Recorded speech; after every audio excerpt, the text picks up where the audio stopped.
Madhya Pradesh Assistant Sub Inspector Amana, BJP Leader Amada Singnaba Utkhre. Haukiba February gi tang anida Madhya Pradesh MP gi manung chenna leiba Singauli District Assistant Sub Inspector Binod Mishra amade BJP Leader Arjun Gupta gi marakta khana choina khibagi video ama nauna viral oirakle haina paugi source amana haire.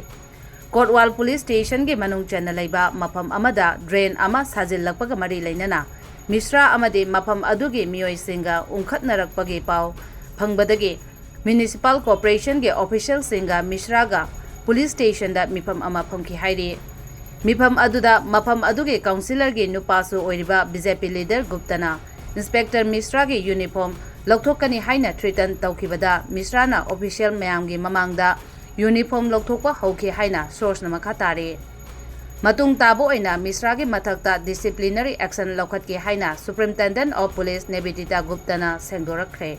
Video asina maram oiraga Congress na BJP bu Madhya Pradesh ta lengak matik chana ngakpa ngamdabagi maral sikhi.